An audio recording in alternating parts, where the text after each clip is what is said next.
Mari kita siapkan hati dan pikiran kita, karena saat ini kita akan mendengarkan renungan firman oleh Bapak Rusli Dalias dengan lanjutan pembahasan Wahyu 12 bagian kedua. Terima kasih. Terima kasih atas berkat yang Tuhan berikan, di mana kita boleh bersama-sama dan mendengar firman Tuhan pada sore atau malam hari ini. Saya boleh share screen ya? Ya, oke.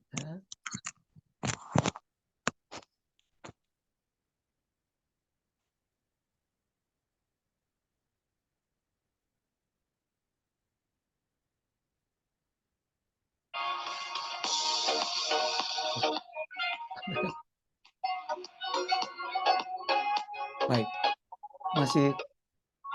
Masih ada lagu yang sedang jalan, saya dengar? Iya.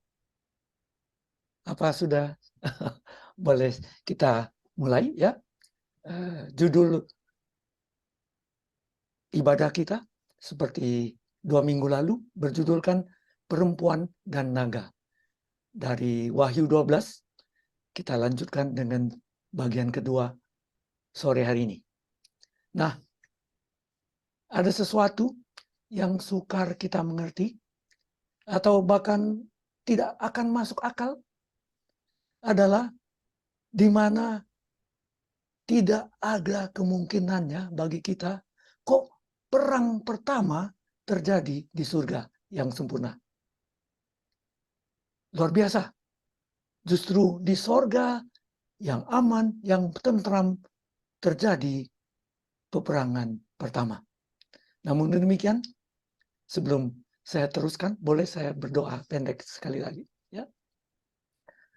Bapa kami yang ada di dalam kerajaan surga, syukur terima kasih di mana kami dapat kembali menelusuri firman-Mu, serta pemberian indah yang Engkau telah percayakan kepada kami, sehingga kami dapat mengetahui serta mengerti rencana-Mu dan kehendak-Mu. Kami mohon agar kami dapat memusatkan perhatian kami, sehingga kami dapat selalu ingat, serta dapat mengabarkannya pula kepada umat manusia di sekitar kami. Berkatilah hamba-Mu ini dalam membawakannya. Dalam nama Yesus, penebus dan juru selamat kami. Amin. Amin. Nah, kita ingat, kita sudah mempelajari bahwa ada peperangan yang dimulai di surga, di mana Mikail dan malaikat-malaikatnya melawan naga dan malaikat-malaikatnya. Yang tidak dapat mereka bertahan dan diusir dari sorga ke satu tempat yang disebut Tartarus, yaitu neraka, tempat kegelapan, bahkan sebelum dunia dijadikan. Setelah bumi dipenduduki oleh Adam dan Hawa, istilah setan dijatuhkan ke atas bumi mengisyaratkan yang berikutnya, yaitu penyerahan kepemilikan bumi ke tangan iblis. Oleh Adam dan Hawa yang menyerahkan hak pemilik mereka kepada iblis sebagai wakil pemilik bumi. Nah, kita alami bagaimana berita yang ditulis di dalam buku Ayub. Kasihannya, hanya bumi kita ini yang akhirnya dapat ditaklukkan. Sehingga bahkan sampai anak Tuhan, Yesus Kristus, yang datang pertama kali ke bumi, harus memberikan dirinya untuk menebus hak pemilik kembali melalui kayu salib. Sehingga kita juga dapat diadopsi menjadi anak-anak Tuhan. Dan setan kehilangan kedoknya yang disaksikan oleh jagat raya, serta menolak simpati mereka kepadanya. Menjadi nyata bahwa setan adalah pembunuh dari semulanya. Kita bersyukur dan bersukacita karena dia akan dibelenggu dengan rantai pengangguran yang membosankan karena tidak ada kerajaan atau kerjaan hasil dari penipuannya. Karena saat kedatangan Yesus yang kedua kali, kita akan selamat, kita yang selamat akan menyongsong Yesus di atas awan-awan, sedangkan mereka yang menolak Tuhan binasa untuk 1000 tahun lamanya. Makanya ia menganggur. Setelah milenium, Yesus akan datang kembali untuk ketiga kalinya, bersama-sama dengan umat kudus dan kota Yerusalem baru, melemparkan iblis untuk keempat kalinya, beserta para pengikutnya yang bangkit kembali untuk sedikit waktu, lalu ke dalam kebinasaan kekal. Wahyu 12 ayat 12 mengatakan, celakalah kamu, hai bumi dan daun laut, karena iblis telah turun kepadamu dalam geramnya yang dahsyat, karena ia tahu bahwa waktunya sudah singkat. Menyadari bahwa sifat aslinya telah terungkap, setan kini melampiaskan kemarahannya atau murkanya kepada umat manusia. Dia tahu dia hanya mempunyai waktu yang singkat, mengetahui kebinasaannya sudah ditentukan. Dia memutuskan dia akan membawa sebanyak mungkin orang ke kehancuran bersamanya. Khususnya wanita Tuhan atau gereja itu. Dan ketika naga itu sadar bahwa ia telah dilemparkan ke atas bumi, ia memburu perempuan yang melahirkan anak laki-laki itu. Kita sudah membahasnya 2 pekan lalu, bukan? Di mana ramalan ini pertama kali digenapi oleh orang-orang Yahudi yang tidak berhenti-hentinya menganiaya orang-orang Kristen mula-mula. Sinagoga disebut sumber penganiayaan. Karena dari situlah penganiayaan diorganisir dan diilhami. Yang kedua, ramalan tersebut digenapi oleh kaum pagan, khususnya Roma kafir. Dikatakan bahwa pada abad pertama era Kristen, 2,5 juta orang Kristen mati syahid karena iman mereka. Kita ingat di mana setiap rasul mati syahid, semua 11 dari 12 mati syahid, kecuali Yohanes, hanya karena ia dibebaskan oleh Tuhan dari kuali minyak yang mendidih. Penganiayaan dari Roma berlanjut hingga masa Konstantinus Agung, sekitar tahun 320 Masehi. Sampai saat ini, setan tidak mencapai tujuannya. Bahkan sebaliknya. Sehingga setan mengubah taktiknya. Bukan menyerang dari luar lagi, melainkan ia bertekad menyerang wanita atau gereja dari dalam. Dengan menyamar sebagai Kristen, dia memasuki gereja dan membawanya ke dalam kemurtatan. Para pimpinan murtad ini mencakup mayoritas orang yang mengaku pengikut Kristus, namun memisahkan diri dari keimanan yang benar dan dengan menggabungkan diri dengan kekuatan politik. Ia memperoleh supremasi politik dan mulai mendominasi dunia saat itu. Bahkan beralasan dipimpin oleh visi kayu salib dan akhirnya memproklamasikan bahkan Sunday Law. Namun Tuhan yang Maha Kasih mengatakan kepada perempuan itu diberikan kedua sayap dari burung nasar yang besar supaya ia terbang. Nah, terbang artinya perempuan ini melarikan diri. Dalam perjanjian lama, Mesir kuno yang juga disebut naga mengejar Israel kuno hingga ke padang gurun Sinai. Israel digambarkan dibawa keluar dari Mesir dengan sayap elang. Seperti kita dapat baca di dalam Keluaran 19. Demikian pula halnya dengan Israel rohani. Ketika dominasi Katolik mulai menjadi, umat beriman sejati dikejar oleh sang naga, yaitu lembaga politik kepausan, Dan gereja digambarkan seperti terbang dengan sayap elang menuju padang gurun. Ke tempatnya di padang gurun. Perempuan itu melarikan diri ke padang gurun. Apa yang dilambangkan oleh padang gurun? Dalam Perjanjian Lama, padang gurun mengacu pada wilayah tidak berpenghuni di semenanjung Sinai. Kata Yunani yang digunakan dalam Wahyu 12 ayat 6 dan 14 adalah eremos.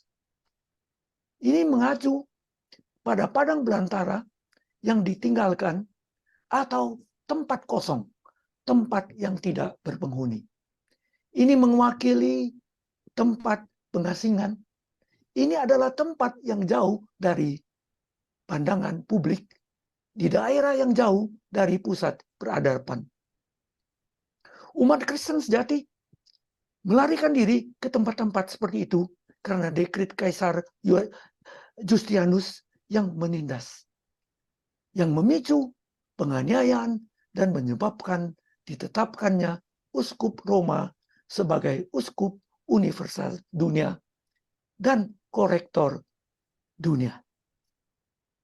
Para bidat, umat Kristen sejati terpaksa meninggalkan kekaisaran di tengah-tengah pembantaian dan pelarian. Di mana ia dipelihara jauh dari tempat ular itu. Ada tempat bagi gereja Tuhan di padang gurun, di daerah terpencil. Sebuah tempat yang diperasingkan oleh Tuhan.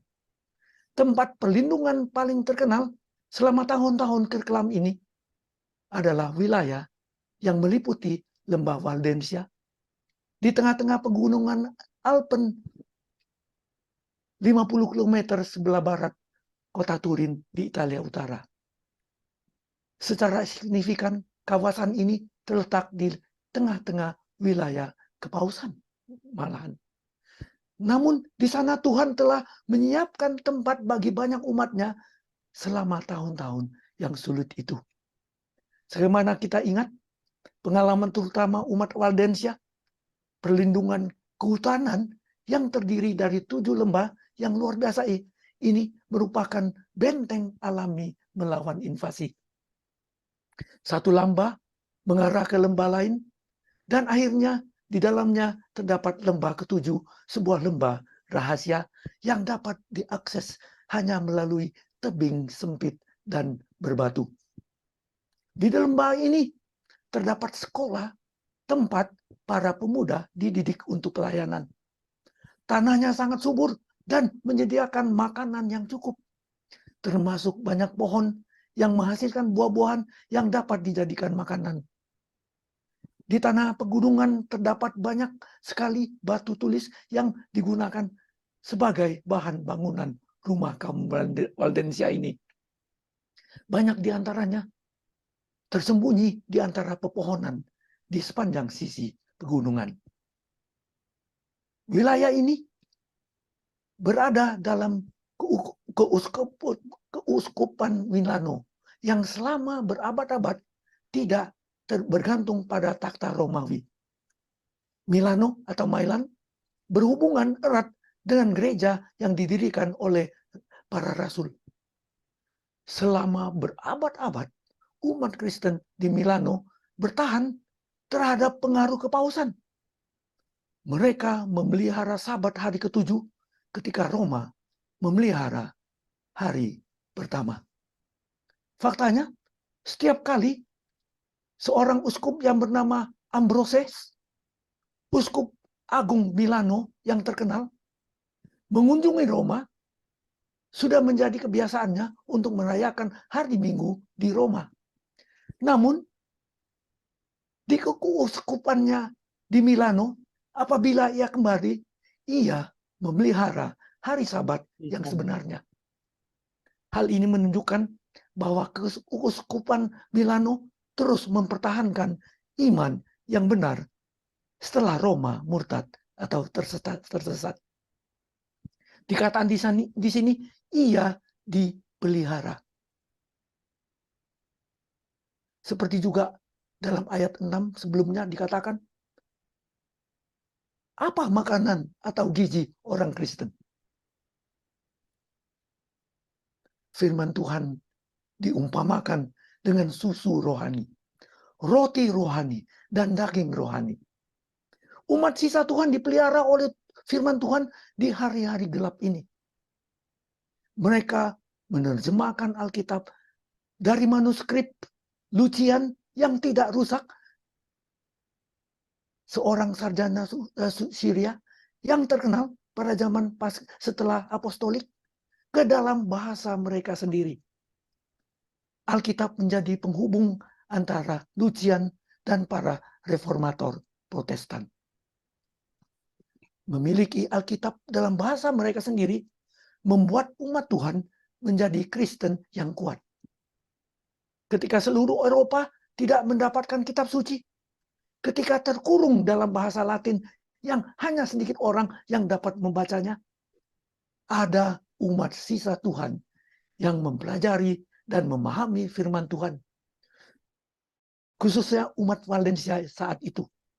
Mahasiswa pendeta ketika mereka belajar di lembar rahasia ini, diharuskan menyalin bagian-bagian kitab suci dengan tangan sebagai bagian dari kursus pelayanan mereka. Mereka membawanya dalam perjalanan misionaris mereka saat mereka melakukan perjalanan berdua-dua ke seluruh Eropa. Para siswa ini diharuskan melayani sebagai misionaris selama 3 tahun sebelum mereka dapat melayani sebagai pendeta. Umumnya mereka berkelana sebagai pedagang, penyanyi, atau penjual keliling. Bergerak diam-diam di antara masyarakat. Selama abad ke-8, secara diam-diam mereka membagikan salinan firman yang berharga itu ke seluruh Eropa. Kaum Waldensia tetap menyalahkan pelita kebenaran meski redup.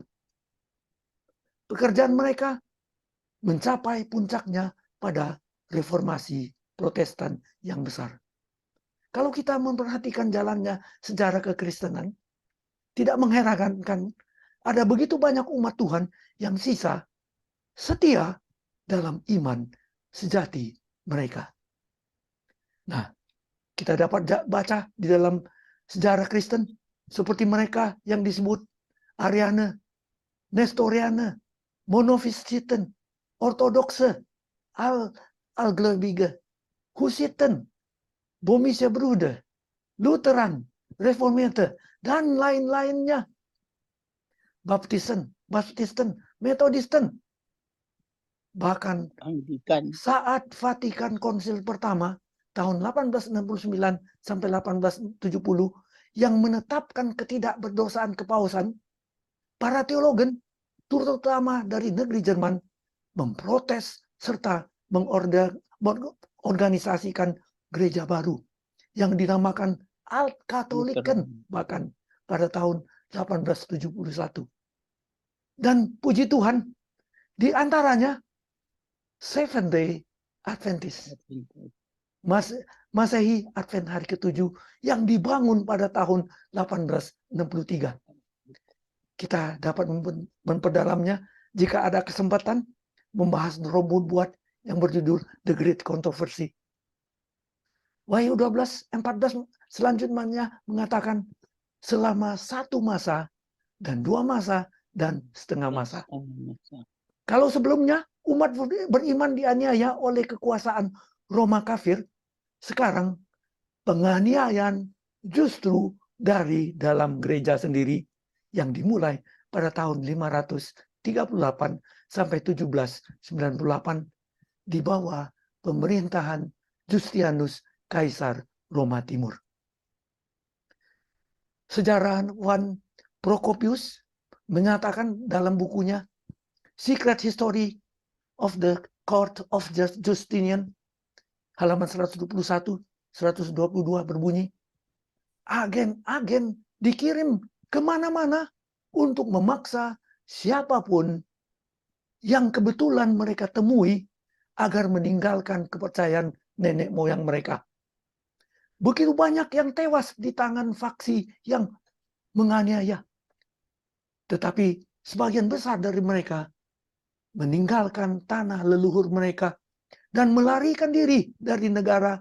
Dan sejak saat itu, seluruh kekaisaran Romawi menjadi tempat terjadinya pembantaian dan pelarian. John Chapman, seorang dari pelajar Roman Katolik, menyatakan tentang diri Justinian sebagai berikut. Dia merasa dirinya menjadi wakil yang maha kuasa, yang memerintah dunia dan membawa semua orang ke dalam pelayanan kepada Kristus. Perangnya adalah perang suci, katanya. Pada abad-abad berikutnya, pertempuran Byzantium dimulai sebagai upacara gereja. Bahkan pada abad ke-6, setiap perusahaan disucikan oleh agama. Dia sangat menyadari bahwa penganiayaan yang bijaksana sangat membantu pertobatan.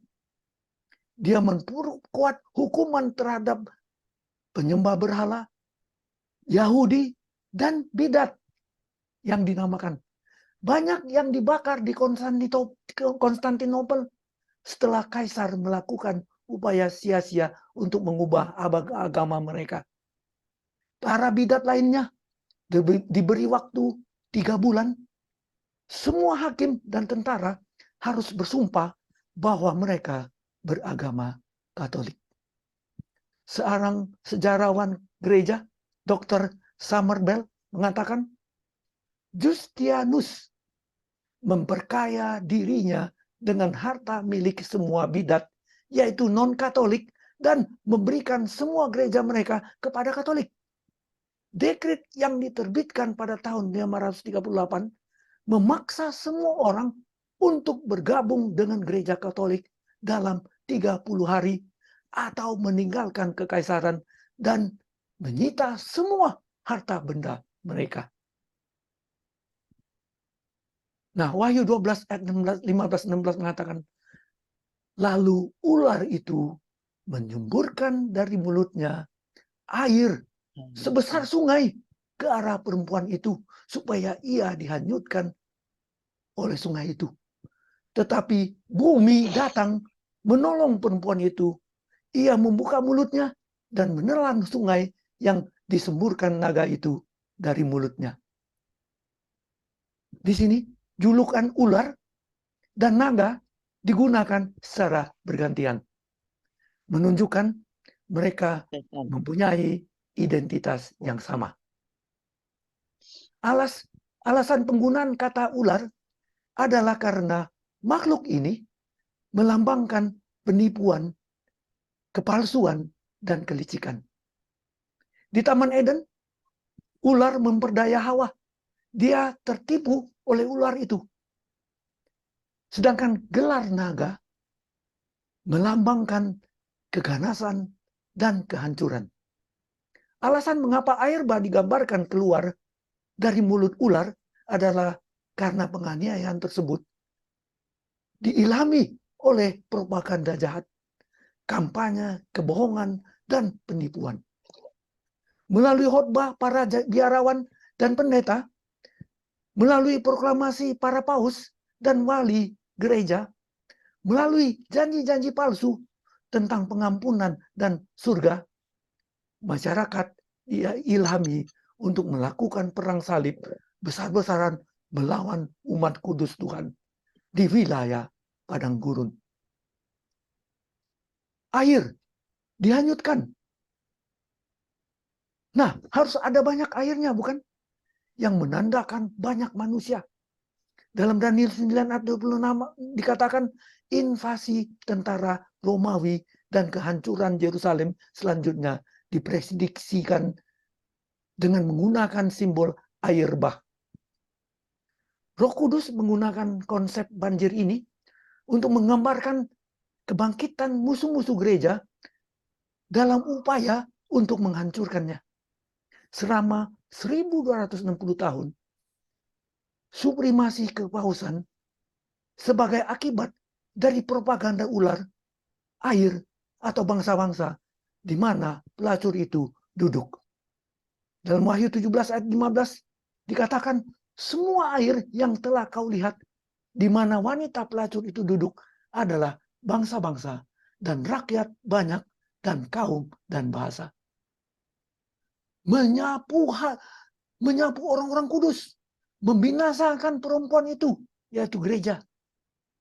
Pengalaman gereja di padang belantara, mereka harus menghindari tempat populasi besar di mana kepausan memerintah.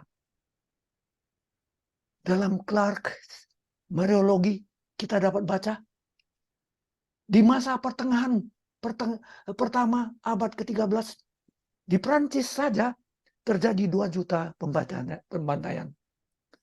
Dari tahun 1160 sampai 1560, umat Waldensia diserang paling sedikit oleh 36 penganiayaan hangat yang berbeda-beda dengan tidak memandang umur atau jenis kelamin. Betapa mendirikan bulu kuduk kita, di mana manusia membinasakan manusia sendiri. Tua, muda, anak-anak, laki-laki, perempuan. Bahkan perempuan hamil tidak terhindarkan. Dari tahun 1540 sampai 1570, dibuktikan oleh kesaksian nasional berwenang bahwa hampir 1 juta umat Protestan telah dibantai di depan umum di berbagai negara Eropa. Ini hanya di Eropa, belum lagi yang tidak tercatat.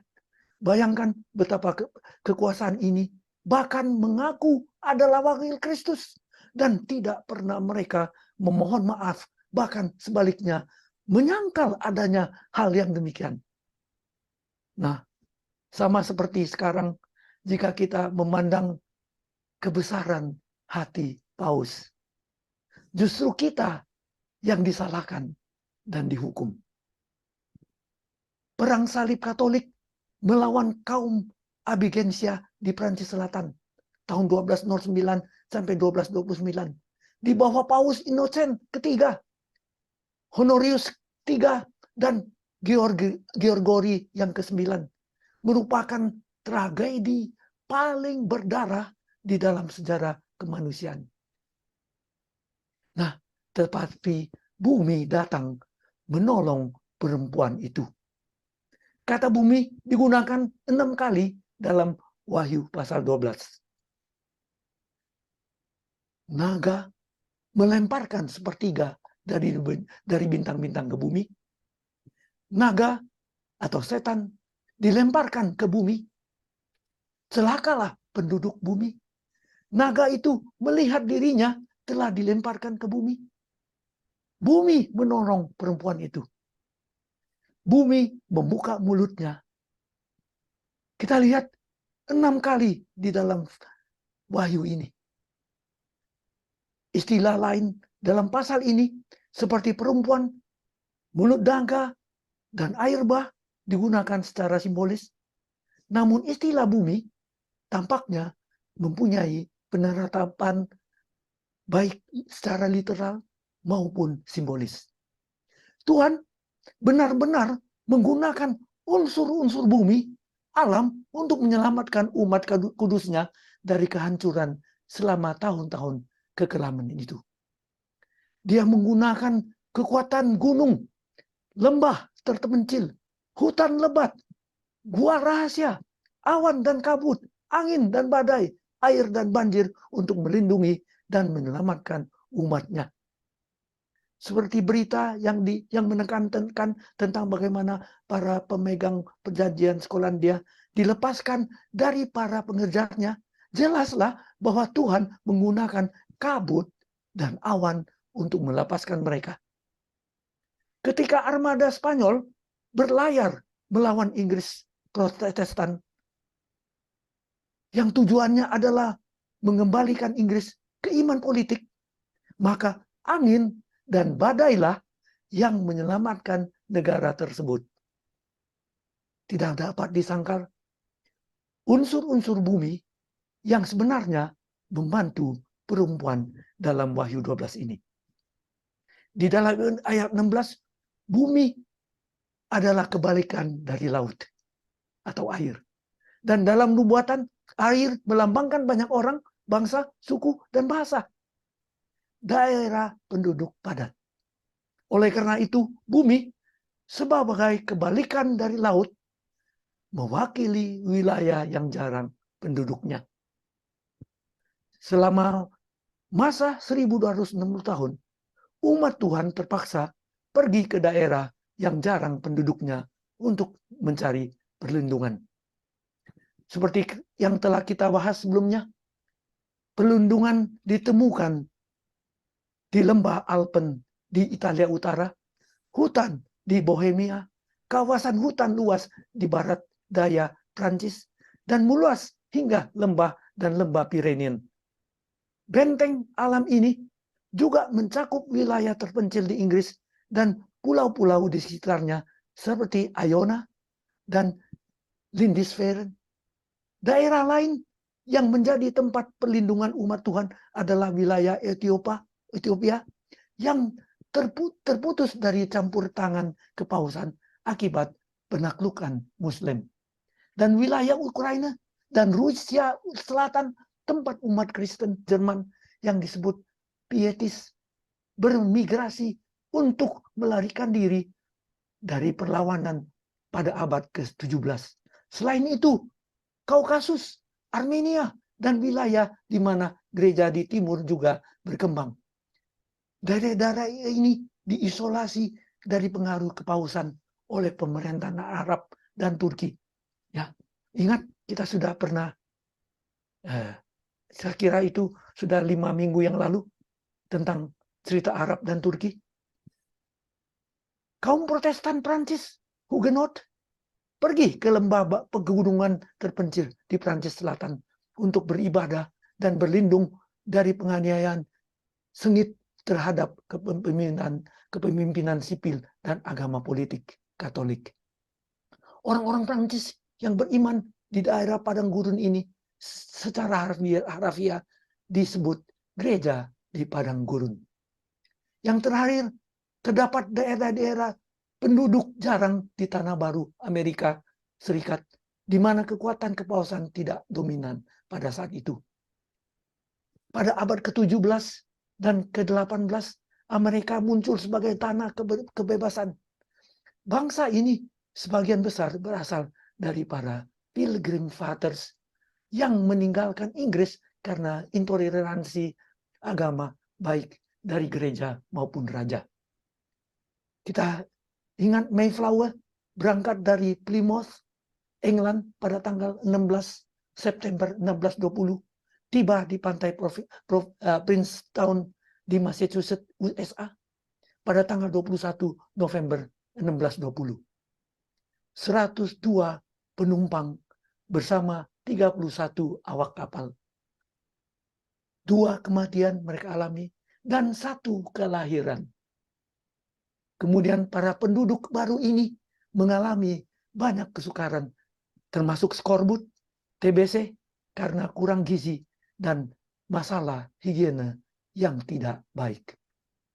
Di samping itu, bumi juga mewakili para penguasa yang melindungi umat Tuhan. Contohnya, orang pertama yang patut dicatat adalah Theoderic yang mulia, Raja Ostrogoth pada abad ke-6. Pangeran Raymond dari Toulouse adalah seorang pelindung Abigenes yang terkemuka. Raja dan Ratu Bohemia, Frederick kelima dan Elizabeth Stuart adalah pelindung John Hus dan para pengikutnya. Frederick der Weise, pangeran Protestan di Jerman, melindungi Luther dan para pengikutnya. Beberapa kanton di Swiss melindungi Zwingli dan para pengikutnya. Negara kota Geneva memberikan suaka kepada John Calvin dan Protestan Prancis dan Inggris. Protestan Inggris sesekali memberikan perlindungan kepada Protestan lainnya.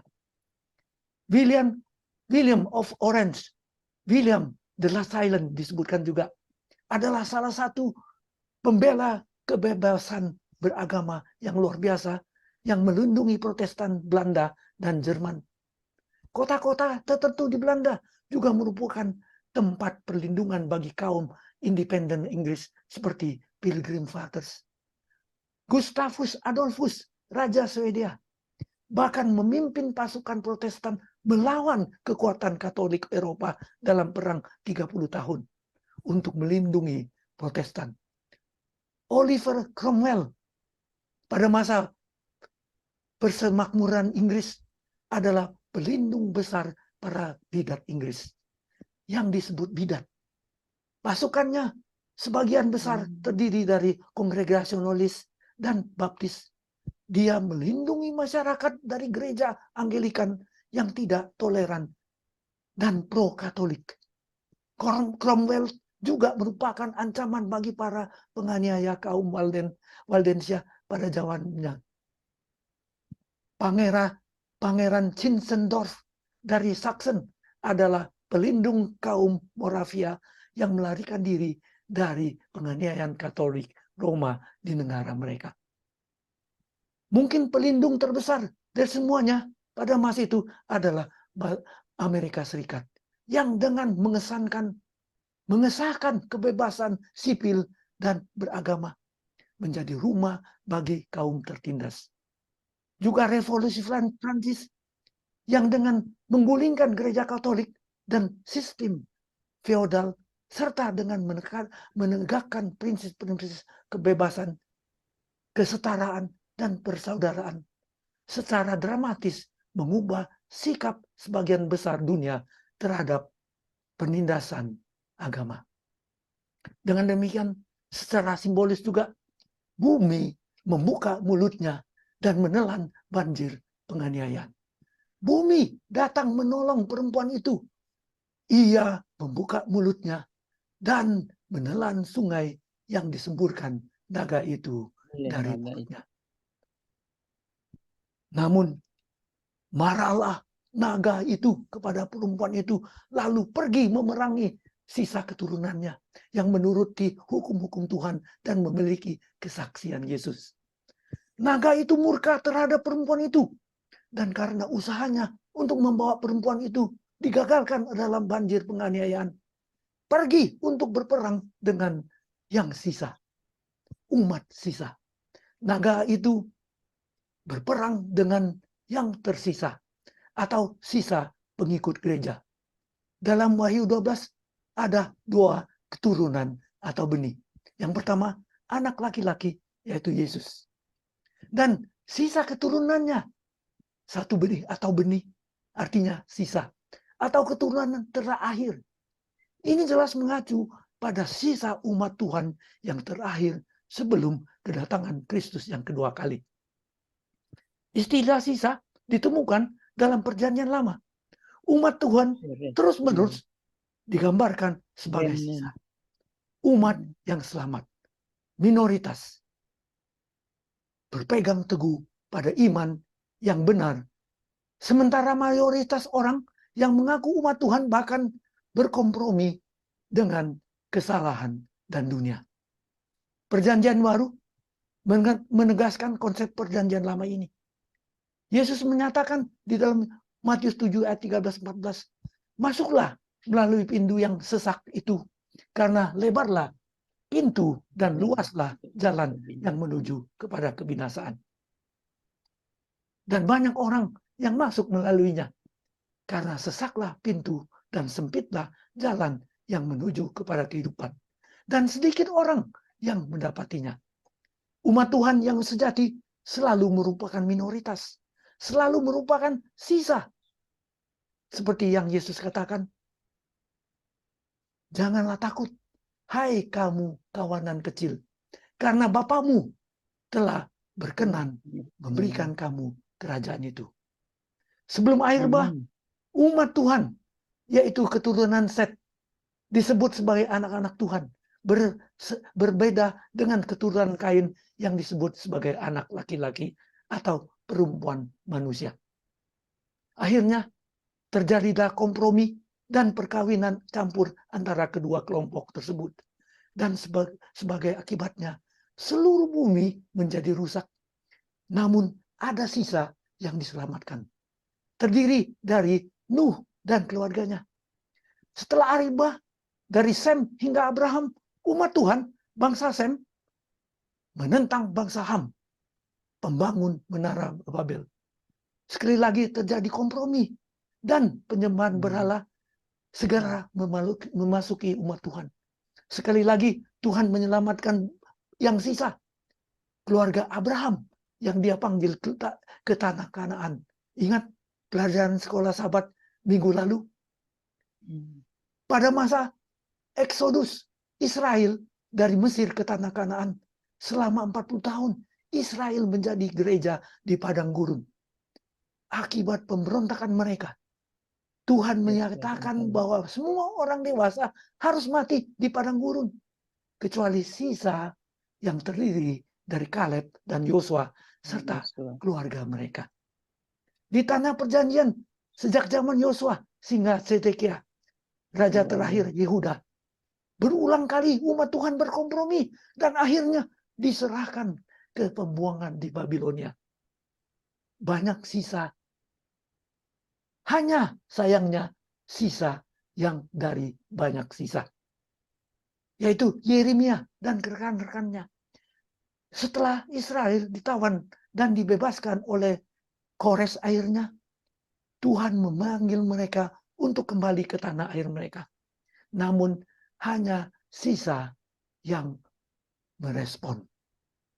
Mereka adalah orang-orang Yahudi di bawah Zerubbabel, Ezra, dan Nehemia.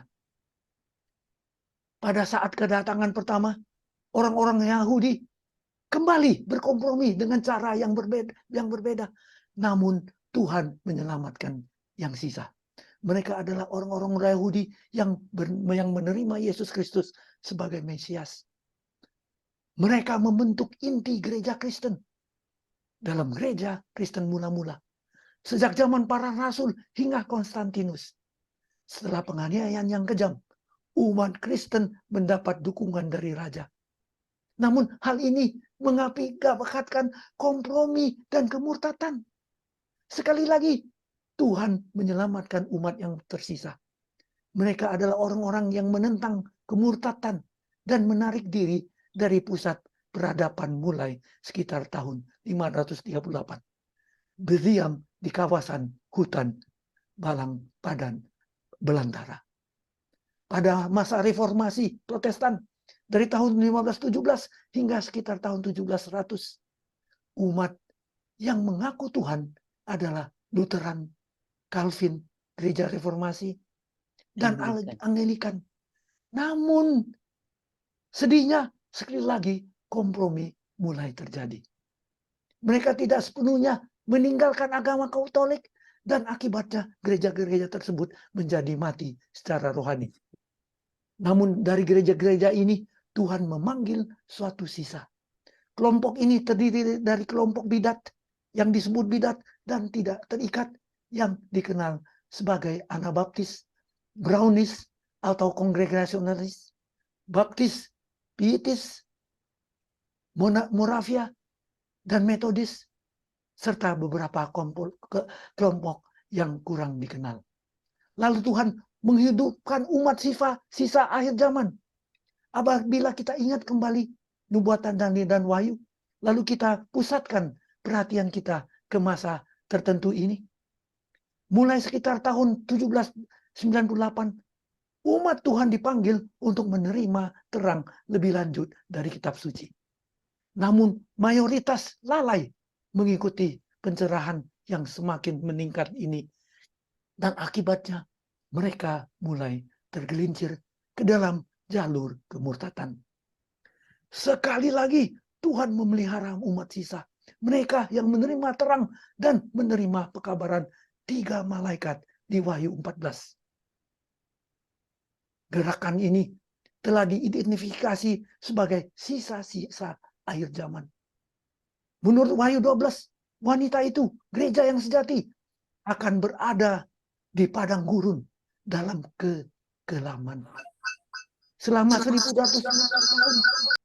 Dari tahun 538 hingga 1798 Masehi. Hal ini menunjukkan bahwa walaupun dominasi Kristen telah didirikan sebelum tahun 1798 dan Tuhan menggunakan kelompok-kelompok tersebut demi kepentingannya. Namun organisasi-organisasi ini bukanlah gereja sejati yang berdasarkan Alkitab. Gereja sejati itu tidak terlihat oleh publik, tidak dikenal, dan berada di padang gurun. Baru setelah tahun 1798 kita dapat berharap untuk melihat gereja sisa yang sejati muncul secara terbuka. Wahyu 12 menyajikan 7 spesifikasi unik yang dengannya pencari yang tulus dapat mengenal umat sisa yang sejati. Yang pertama, timbul setelah tahun 1798. Setan memahami nubuatan kitab suci dan inilah strateginya untuk membingungkan para pencari kebenaran. Dia sadar bahwa gereja yang sejati akan kembali ke arena publik setelah tahun 1798 dan oleh karena itu dia berusaha untuk menghalangi tujuan Tuhan untuk kebingungan dengan kebingungan dan pemalsuan yang cerdik. Setiap gerakan menyatakan dengan tulus dalam mereka bahwa mereka adalah gereja yang benar dan hanya merekalah yang mempunyai kebenaran. Betapa cerdiknya strategi ini, tetapi betapa membingungkannya.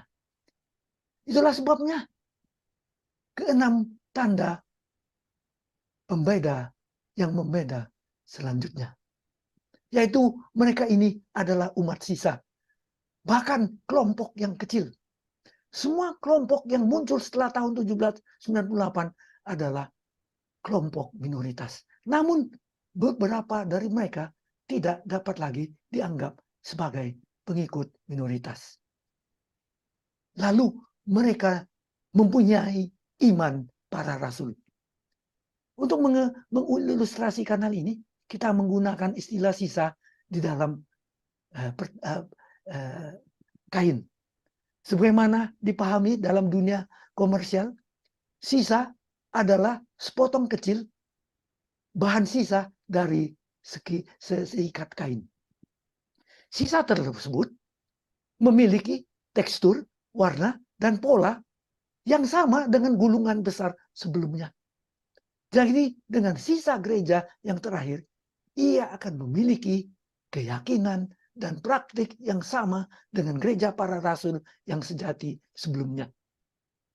Untuk dicatat bahwa hampir semua kelompok agama yang muncul sejak tahun 1798 mengakui sebagai pengikut beriman para rasul. Oleh karena itu, kita harus mengkaji Perjanjian Baru untuk menemukan ajaran dan karakter gereja para rasul.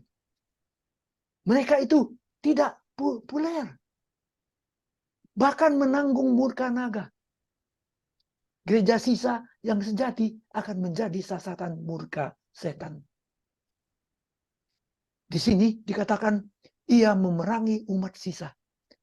Sebagian besar grup yang muncul setelah tahun 1798 kini ini populer. Umat Pentakosta sangat populer sekarang. Gereja Kristus sangat populer sekarang. Bala Keselamatan sangat populer.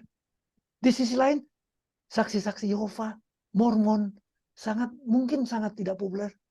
Namun mereka mengklaim bahkan bahwa ini adalah bukti bahwa mereka pasti umat yang sejati.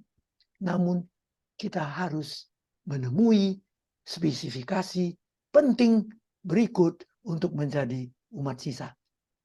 Mereka adalah penurut hukum-hukum Tuhan. Pengidentifikasi ini membatalkan semua orang yang menolak hukum 10 perintah Tuhan. Sayangnya, dewasa ini, hal ini melibatkan sebagian besar kelompok agama. Memang Yesus sudah mengalahkan setan melalui kayu salib. Namun kita belum menang seutuhnya. Karena masih ada di bumi dengan pilihan bebas. Setan mempunyai serangan khusus terhadap umat gereja sisa itu. Karena apa yang perlu dia lakukan hanyalah memastikan bahwa jika umat sisa tidak bermasalah dengan melanggar hanya satu hukum saja. Padahal memelihara perintah harus mencakup perintah keempat yang mencakup Sabat hari ke-7. Karena kitab suci menyatakan dalam Yakobus 2 ayat 10, sebab barang siapa menuruti seluruh hukum itu tetapi mengabaikan satu bagian daripadanya, ia bersalah terhadap seluruhnya.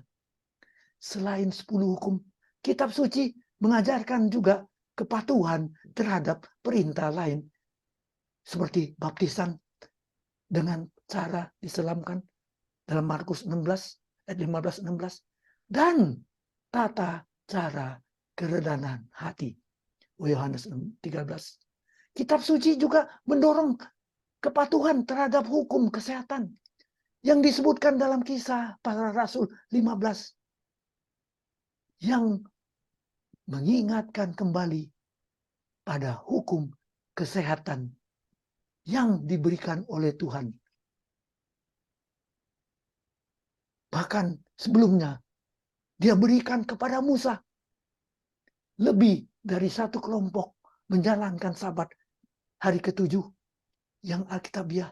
Namun hampir semuanya gagal dalam bidang pertarakan dan hidup sehat.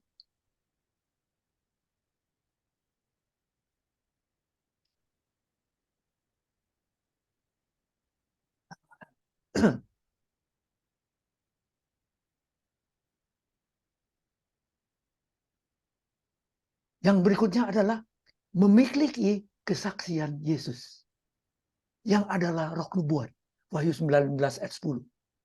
Umat sisa yang terakhir akan memiliki kesaksian tentang Yesus, yaitu roh nubuat.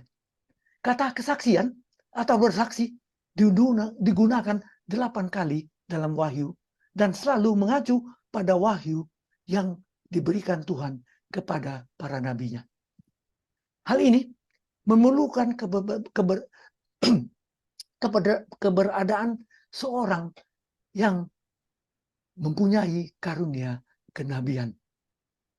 Jadi di dalam umat sisa yang terakhir akan terdapat karunia kenabian. Akan ada orang yang memiliki karunia rohani yang unik, yaitu bernubuat.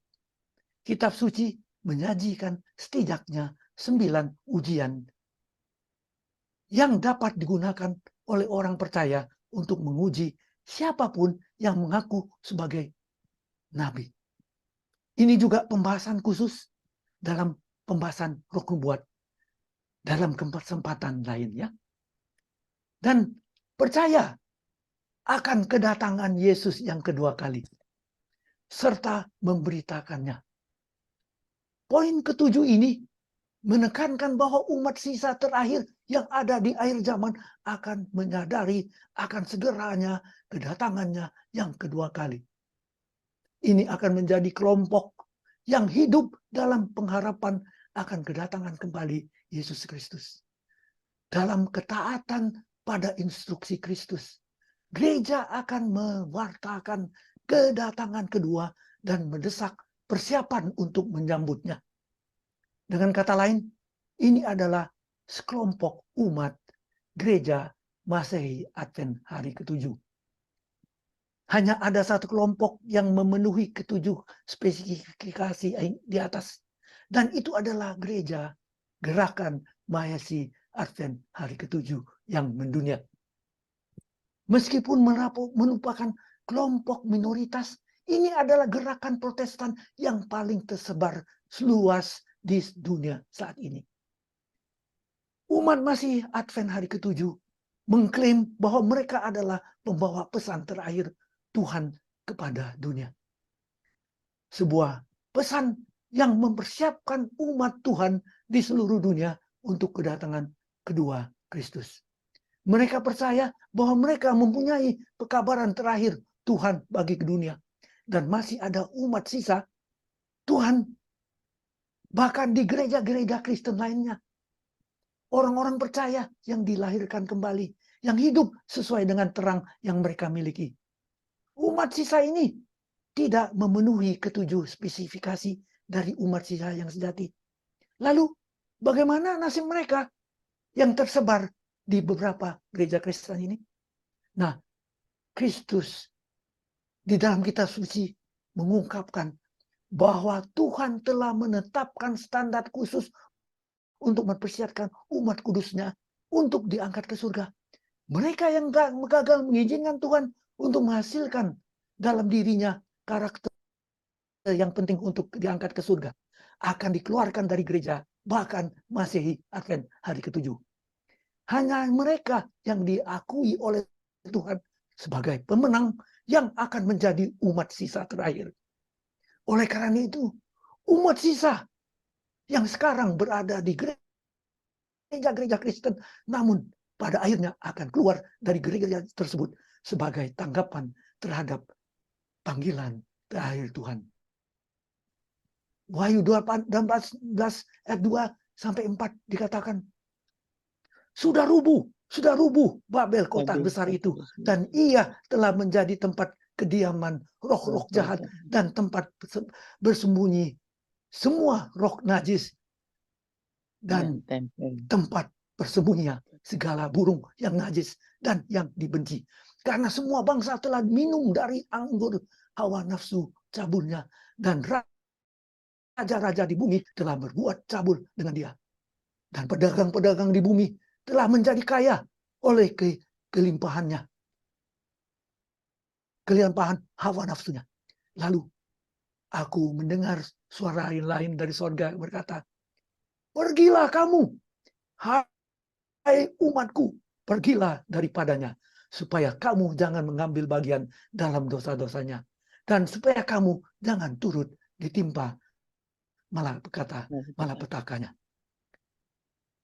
Kita umat sisa Tuhan percaya bahwa akan ada sejumlah besar orang yang keluar dari berbagai badan keagamaan dan bergabung dengan mereka dalam mentaati semua perintah Tuhan, dan yang akan siap menyambut kedatangan Tuhan.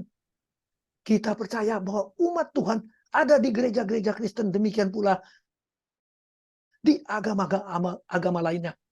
Umat sisa saleh ini akhirnya akan keluar dan bersatu dengan umat sisa Tuhan Advent hari ke-7 yang masih setia kepada Kristus. Ini berarti bahwa pada akhirnya akan ada suatu kelompok dan satu gembala, sama seperti pada zaman Yesus. Yohanes 10 ayat 16 mengatakan, ada lagi bagiku domba-domba lain yang bukan dari kandang ini. Domba-domba itu harus kutuntun juga, dan mereka akan mendengarkan suaraku, dan mereka akan menjadi satu kawanan dengan satu gembala.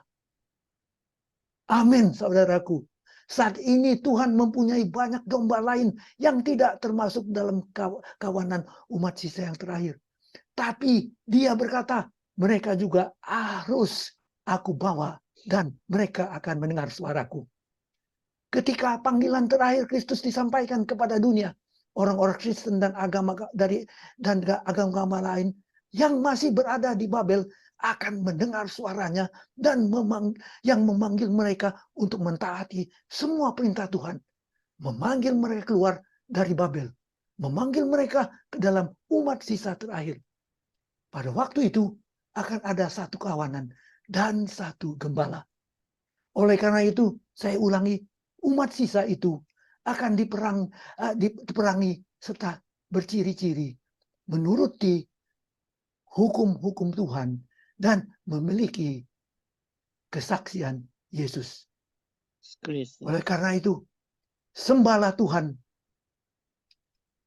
karena kesaksian Yesus adalah roh nubuat yang sangat penting. Dengarkan baik-baik. Tanpa penurutan hukum tidak ada kesaksian Yesus.